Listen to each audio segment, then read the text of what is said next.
mercredi 11 février sur 13bis TV. Bonjour. Voici nos titres.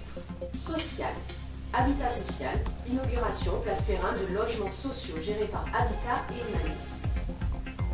Culture, vernissage au 13bis.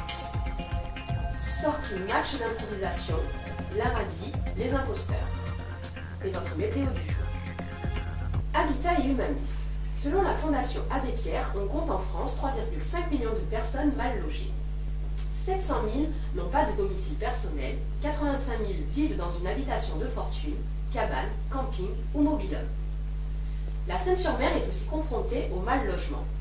Pourtant, avoir un toit sur la tête est une sécurité physique et psychique. Avoir comme toit les étoiles et le froid est une situation déstructurante. L'image de soi est vite dégradée. Il faut des années pour remonter la pente. Pourtant, le logement social, avec la loi Dallot de 2007, devrait répondre aux besoins nécessaires du logement.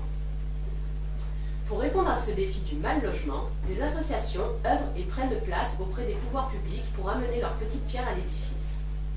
Un nouveau venu dans le paysage sénois, Habitat et Humanisme. Rencontre. Habitat Humanisme, c'est une fédération. C'est une fédération qui recense à peu près une soixantaine de fédérations comme la nôtre, qui sont disséminées à travers toute la France. Le but d'Habitat Humanisme, en fait, c'est d'aider des personnes en difficulté financière, mal logées bien souvent, ou pas logées du tout, à trouver des solutions immobilières que nous leur proposons. À travers deux actions. La première étant une opération qui s'appelle Propriétaire solidaire, qui consiste en fait à recenser un certain nombre d'appartements appartenant au domaine privé, c'est-à-dire en allant voir des propriétaires privés et en leur proposant de se porter nous-mêmes à Habitat Humanisme, locataires en titre, pour à terme loger des personnes en difficulté, ou alors, comme c'est le cas ici, en fait, à faire l'acquisition de logements en mauvais état, les rénover et les proposer à ce public en difficulté. Donc aujourd'hui sur la Seine, vous inaugurez quoi exactement? Alors aujourd'hui sur la Seine, nous sommes très heureux d'inaugurer deux nouveaux appartements. Ce sont des appartements qui ont été acquis auprès d'un propriétaire qui désirait s'en séparer pour des raisons économiques, des difficultés de gestion, qui étaient en assez mauvais état, que nous avons complètement rénové, réhabilité et que nous livrons aujourd'hui à destination d'un public en difficulté. Et donc sur le bar, quelle est votre présence? Alors notre présence est pour le moment assez dispersée, c'est-à-dire que notre association existe depuis de nombreuses années, mais elle a connu une forte période de sommeil et en fait elle est réellement active depuis 2 ans. Alors nous avons de gros projets, nous avons aussi beaucoup de propriétés qui ont été déjà transformées et d'autres qui sont en cours d'acquisition qui vont l'être, et puis nous avons des projets importants d'autres types comme des logements intergénérationnels, c'est-à-dire que nous avons créé, comme vous le savez peut-être, une pension de famille sur Gonfaron qui recense 25 logements. Nous avons en projet donc une maison, la Maison des Femmes de la rue Blanqui, qui recense 6 logements, etc., etc. Et nous avons des projets qui sont beaucoup plus complexes encore sur Draguignan, qui sont des projets d'Érimente qui correspondent à un projet éco-village.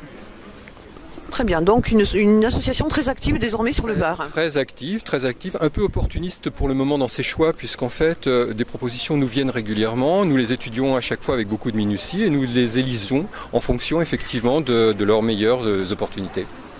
Donc comment peut-on vous contacter? Très simplement, il suffit en fait de nous contacter à Habitat Humanisme Var. Nous sommes domiciliés au 6 rue Notre-Dame à Toulon et vous y serez accueillis et nous pourrons débattre des projets de chacun. Aujourd'hui, mercredi 11 février à 18h, se déroulera le vernissage de Edith Donc dans les locaux du 13bis, place Daniel Perrin en centre-ville. Un mélange de dessins, collages, peintures sont mis à l'honneur jusqu'au samedi 28 février. Venez découvrir cet univers unique, tout en couleurs, pour un face-à-face avec des portraits saisissants. Au Café-Concert L'Impasse, samedi 14 février à 21h, se déroulera un match d'improvisation. Une équipe de théâtre affronte une autre équipe, tout dans l'improvisation, sur un temps donné et parfois même un thème. Ne manquez pas ce match plein de rebondissements à 21h, Impasse Noël-Verlac. Votre météo du jour. De belles éclaircies tout au long de la journée, temps ensoleillé avec des températures de saison. Un vent très léger vous rappellera tout de même le passage de l'hiver. C'était votre info midi sur 13bis TV, réalisée et mise en ligne par Julien Delucy. Amis sénois, amis varois, bonne journée et à demain.